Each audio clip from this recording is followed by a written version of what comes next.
origin ရှိတဲ့သူတွေပြီးလို့ရှိရင်အိမ်ထဲမှာနေပြီးတော့မှပဲဖြစ်ပေါ့နော်အရန်တွေ hyper အရန် active ဖြစ်တဲ့သူတွေအရန်သွေးဆူရဲ့ကလေးတွေပေါ့နော်အဲ့ပိုင်ဆိုင်ထားတဲ့မိခင်တွေပြီးလို့ရှိရင်ညအိတ်ကြပဲဖြစ်နေခင်အိတ်ကြပဲဖြစ်ဖြစ်အိတ်နေတဲ့အချိန်မှာအလန့်တကြားနူးလာတဲ့ကလေးတွေပိုင်ဆိုင်ထားတဲ့သူတွေအတွက်လုံးဝအကျိုးရှိစေမယ်အကြောင်းလေးပဲဖြစ်ပါတယ်ဘာလေးဆိုတဲ့ဥစ္စာလေးကျွန်မပြောပြမယ် ready လားကဲဘာလဲဆိုရင်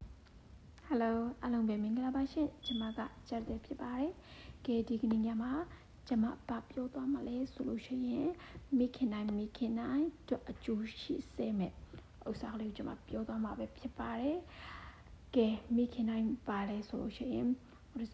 origin ရှိတဲ့သူတွေပြီးလို့ရှိရင်အိမ်ထဲမှာနေပြီးတော့မှပဲဖြစ်ပေါ့နော်အရန်တွေ hyper အရန် active ဖြစ်တဲ့သူတွေအရန်သွေးဆူရဲ့ကလေးတွေပေါ့နော်အဲ့ပိုင်ဆိုင်ထားတဲ့မိခင်တွေပြီးလို့ရှိရင်ညအိတ်ကြပဲဖြစ်နေခင်အိတ်ကြပဲဖြစ်အိတ်နေတဲ့အချိန်မှာအလန့်တကြားနူးလာတဲ့ကလေးတွေပိုင်ဆိုင်ထားတဲ့သူတွေအတွက်လုံးဝအကျိုးရှိစေမယ်အကြောင်းလေးပဲဖြစ်ပါတယ်နော်ဒီဥစ္စာဘာလဲဆိုတဲ့ဥစ္စာလေးကိုကျွန်မမပြောခင်လေးမှာဒီကိစ္စကိုသိပြီးသားဖေမေမေတွေအများကြီးရှိပါလိမ့်မယ်မသိတဲ့သူတွေအတွက်ပဲဖြစ်ပေါ့နော်ဒီဥစ္စာလေးသုံးပေးရချင်းရအကောင့်ကျိုးလေးတွေကိုကျွန်မတွေ့မြင်တဲ့အတွက်ကြောင့်မို့လို့ကျွန်မ sharing လုပ်ပေးတာပဲဖြစ်ပါတယ်ကဲဒါဆိုလို့ရှင်ဘာလဲဆိုတဲ့ဥစ္စာလေးကိုကျွန်မပြောပြမယ် ready လားကဲဘာလဲဆိုရင်ဆောင်းကလေးပဲဖြစ်ပါတယ်ဒီတိုင်းကြည့်လိုက်လို့ရှင်သူကတာမန်ဆောင်းလေးပဲဖြစ်တယ်ပေါ့နော်ဒါပေမဲ့တာမန်ဆောင်းမဟုတ်ဘူးနော်ကဲသူအကွက်တိုင်းကလေးမှာသူက weight ပါတယ်သူကဘိုးကလေးလိုမျိုး weight ပါတယ်တလား weight ပါတဲ့ခါကျတော့သူကအလေးချိန်ရှိရပြီးလို့ရှိရင် weight blanket ပေါ့နော်အလေးချိန်ရှိရ blanket လို့ခေါ်ရပြီးလို့ရှိရင်ဒီဥစ္စာလေးဝယ်တဲ့အချိန်မှာကျွန်မဝယ်တဲ့အချိန်မှာ Amazon ကနေညီမလေးကိုမှာခိုင်းတာပါသူ့မှာပေါင်ချိန်ကိုကလည်းကိုရွေးပိုင်ခွင့်ရှိရ3ပေါင်မလား5ပေါင်လား9ပေါင်လား10ပေါင်လားအဲ့လိုမျိုးရွေးချယ်ပိုင်ခွင့်ရှိရကျွန်မတို့ဒီဥစ္စာ5ပေါင်ရွေးချပါတယ်ကျွန်မသမီးကအရန်ကိုအစောတန်းနေခါကျတော့သူတို့ရဲ့ဒီဥစ္စာကိုအသုံးဖို့အကြံပေးတာကြတော့သူရဲ့ဒေါက်တာအနေနဲ့ဒီဥစ္စာလေးကို3ကြည့်ပါသမီးလေးအတွက်အကျိုးရှိကောင်းရှိလိမ့်မယ်ဆိုတဲ့ဥစ္စာသူပြောတဲ့အတွက်ကျွန်မဝယ်တာပဲဖြစ်ပါတယ်ပြီးလို့ရှင်သူရဲ့အကြောင်းကနေspeech therapy နဲ့ကျွန်မဝူဒီဥစ္စာလေး3ကြည့်စေချင်တယ်ပြီးလို့ရှင်သူတို့အကြောင်းရဲ့ special class ဆရာမနေပဲပြောပေါ့နော်ဒီဥစ္စာလေးကိုကျွန်မညွှန်းပေးရပဲဖြစ်ပါတယ်အရင်ကတော့ကျွန်မဝယ်တာတော့2နှစ်လောက်ရှိပြီသမီးလေးကတိတ်မကြောက်ဒီဥစ္စာသူအိတ်ပျော်နေတဲ့အချိန်မှာပဲဖြစ်ပေါ့နော်အရင်အိတ်မောကြနေတဲ့အချိန်မှာပဲဒီဥစ္စာလေးခြုံပေးတယ်9မိနစ်မကြောက်သူလက်နူးရယ်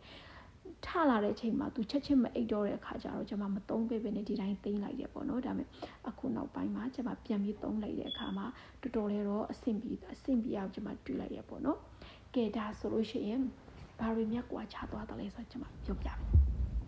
ဘာများကွာချသွားတယ်လဲဆိုလို့ရှိရင်ကလေးတွေဆိုလို့ရှိရင်ပုံမှန်အရန်စောကြတယ်ဒါပေမဲ့ပူစောရဲ့ကလေးတွေဆိုရှိရလေနော်အဲ့လိုမျိုးဆိုလို့ရှိရင်သူတို့ TV ကြည့်လိုက်တဲ့အချိန်မှာပဲဒီဥစ္စာလေးကိုစုံချောင်းပေးဒီ sound လေးကိုခြုံပေးပြီးတော့မှ TV ကြည့်လိုက်လို့ရှိရင်သူတို့ရဲ့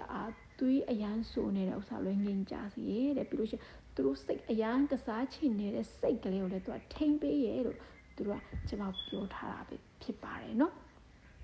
ပြီးလို့ရှိရင်ဒီဥစ္စာကြတော့ origin ဖြစ်မှမဟုတ်ပါဘူး special kit ကလေးတွေဖြစ်မှမဟုတ်ပါဘူးကိုကလေးတွေအရန်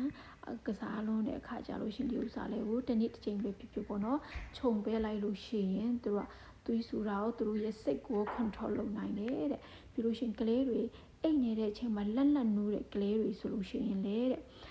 ဒီဥစ္စာ weight ပါတဲ့အတွက်ကြောင့်တော်တော်လေးကိုပြောင်းလဲလာတယ်ပေါ့နော်အဲ့လိုမျိုးတိတ်မဖြစ်တော့ဘူးဆိုပြီးတော့မှကျွန်မတို့ရဲ့ဒေါက်တာတွေရောဆရာမတွေရောကျွန်မအကြံပေးတာပဲဖြစ်ပါတယ်ကဲလူချင်းတဲ့သူတွေဖြစ်သုံးချင်တဲ့သူတွေပဲဖြစ်ရှိလို့ရှိရင်ဒီဥစ္စာကလေးသူတို့ကြောင်းဆရာမကျွန်မခေါ်ပြောကျွန်မပြောပြပါပေါ့နော်ပြောပြချက်ဘာပြောပြလဲဆိုလို့ရှိရင်ကျွန်မသမီးတွေကိုကျွန်မတပတ်တစ်ချိန်ကိုဒေါနက်ကိုကျွန်မအမြဲကြွေးလဲရှိတယ်ပြီးလို့ရှိရင်သမီးလေးကကြတော့ဒေါနက်အရန်ကြိတ်ရကကြတော့အချိုတွေအဆက်တွေသူသမီးလေးကအရန်ကြိတ်ကျွန်မ special kit သမီးလေးပေါ့နော်ဆိုတော့အခါကျတော့ကျွန်မသူ့ရဲ့ lunch box ထဲမှာဒေါနက်ပဲဖြစ်chip ကတော့အများရန်လို့ကျွန်မထည့်ပေးတယ်ရှိအများသောအပြင်အဆက်ပဲကျွန်မထည့်ပေးရရှိ ထည့်ပေးတာဖြစ်တယ်ပေါ့နော်ဆိုတဲ့အခါကျတော့သူတို့ကြောင်းကနေကျမကိုစာရောရေးထားပေးတယ်chip ကိုအဆက်တွေမထည့်ပေးနေတယ်ဘာလဲပေါ့ကိုလည်းစဝီဆိုတာဖြစ်တယ်ဘာဖြစ်မှာမို့လို့လဲကျမသမီး chip အဆက်စားတာသူငိုလည်းမငိုဘူးဆိုတော့ကျမပုံမှန်လေးထည့်ပေးလိုက်တဲ့အချိန်ကျမကိုကြောင်းမှာခေါ်တွေ့လိုက်တဲ့အချိန်မှာအဲ့လိုမျိုး chip မထည့်ပေးပါနဲ့တဲ့ဘာဖြစ်လို့လဲဆိုလို့ရှိရင်အရန်ချူတဲ့ဥစ္စာစားပြီးလို့ပဲဖြစ်အရန်ဆက်တဲ့ဥစ္စာစားလို့ရှိရင်လည်းသွေးအရန်ဆိုတယ်သူ့ကိုယ်သူ control မလုပ်နိုင်ဘူးတဲ့အထူးသဖြင့်ဒီလိုမျိုးspecial kit ပိုင်ရှင်တွေကကြတော့အရန်ချူတဲ့ဥစ္စာရောအရန်ဆက်တဲ့ဥစ္စာမျှပြီးတော့ကျွေးလို့ရှင်အဆင်ပြေရမဟုတ်လို့ရှင်ဒီတိုင်းကျွေးလိုက်လို့ရှင်သူက control မလုပ်နိုင်တဲ့အခါကျတော့သူတို့စိတ်ပဲဖြစ် control မလုပ်နိုင်ဘူးသူတို့သွေးတွေပဲဖြစ်အရန်ဆူပလာတဲ့အဲ့လိုမျိုးကြတော့မကျွေးပါနဲ့တဲ့ကဲအားလုံးက special kit memory တဲ့ကျွန်မပြောပေးရတာပဲဖြစ်ပါတယ်နော်ကဲတိပိသားတွေတော့ကြော်ပေးပါဒါမှမဟုတ်လို့ရှင်ကျွန်မပြောဖို့မေ့ကြံခဲ့တာပဲဖြစ်ပြောမှားတဲ့ဥစ္စာပဲဖြစ်ရှိလို့ရှင်ကျွန်မကိုဝေဖန်ပေးလို့ရတယ်ကျွန်မဝေဖန်တဲ့စကားတွေဆိုတော့အရန်ကိုသဘောကျရဲ့ပြီးလို့ရှင်ဘယ်သူကဘယ်လိုမျိုးပြောရလဲပြီးလို့ကျွန်မ listen သမားဆိုတော့တယောက်ကသူတို့ခန်းစားချက်ကိုပြောလို့ရှင်ကျွန်မအရန်နားထောင်ပေးတတ်တယ်နော်ကဲအားလုံးပဲဘိုင်စင်ပြီးကြပါစေလို့ကျွန်မဆန္ဒပြုပါတယ်ရှင်